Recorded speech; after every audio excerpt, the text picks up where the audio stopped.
Hey there! Today I wanted to make a video about a key practicing concept that I teach all of my students.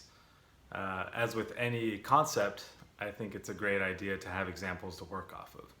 So today I chose a fiddle tune, an old-time fiddle tune called Pretty Saro. This is a tune that was shown to me by a friend of mine named Parker Smith, who, by the way, is an amazing songwriter and multi-instrumentalist that you should definitely check out if you're into old-time music, swing music, or just good music in general. So this is originally in the key of D. Parker showed me the tune in the key of G, and I took it upon myself to write an arrangement that includes a harmony part since he plays fiddle. So I thought it'd be fun to write a harmony part to accompany the melody. So you can find a link in the description to this arrangement and follow along. I'll go ahead and play the tune, and then we can dig into the concept. And hopefully you'll take this and use it in your daily practice.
All right, let's dig right in.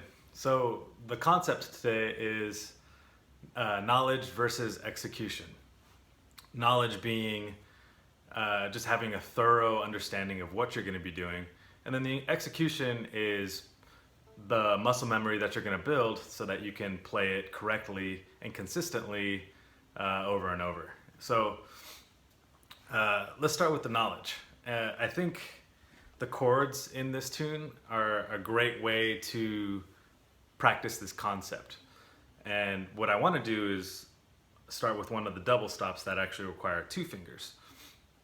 So what we're going to use is the A, the low A, and then the F sharp in measure 2. And that's going to be in the harmony part, measure 2 of the harmony part. So what we can do is start with the bass note. I always like starting with the bass note if we're building a chord for the first time. So let's find that A. A great way of telling if you're in tune or not is if that A string rings out as you play the low A. You can call that a sympathetic string, or it can, some people call it tonalization. It's essentially the same thing. The string reacting to the overtones and the resonating vibrations of the instrument as you play it correctly. So I'm going to play this again, and I'm going to just show you the A string as it vibrates while I play the low A. So here we go.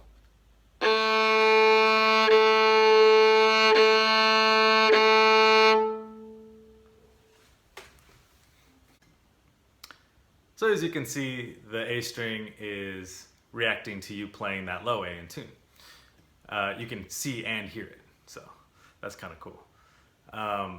So the next thing we're going to do is take a look at the interval. and in this case we're playing a major sixth. I like to ask my students what they hear, but I'll just tell you what I hear since this is a video. I think it sounds stable and pretty. That's kind of what I think of when I think of a major sixth. So I'll just play a couple so you can hear a couple examples.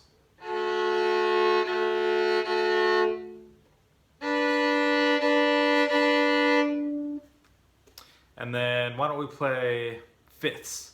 That's easy to kind of, so that you can hear the difference between major sixth and a fifth. So.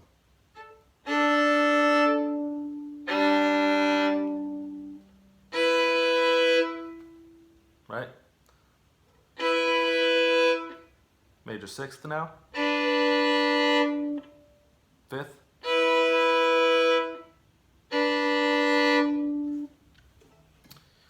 So it's important to know what you're listening for.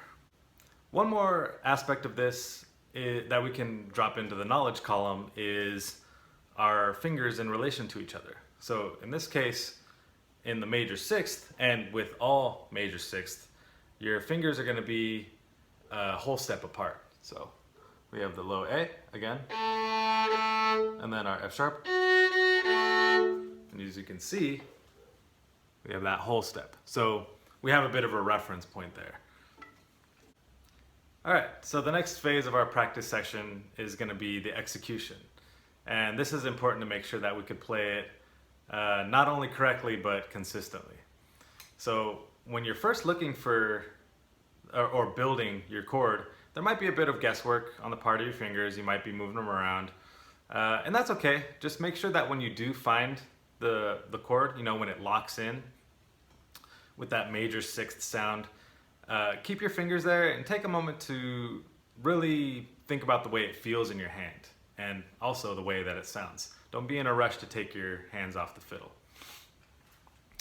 Once you've gotten that, we can employ the 5 times rule. So that's basically a way that we don't, to make sure that we don't just find the note and then move on.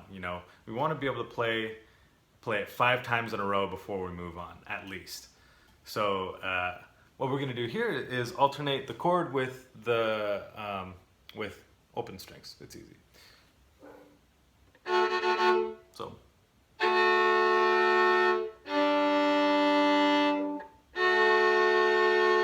2, 3.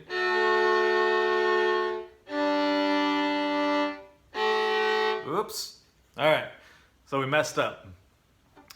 Now, what I don't want you to do is just to start over. I want you to think about the way that you messed up.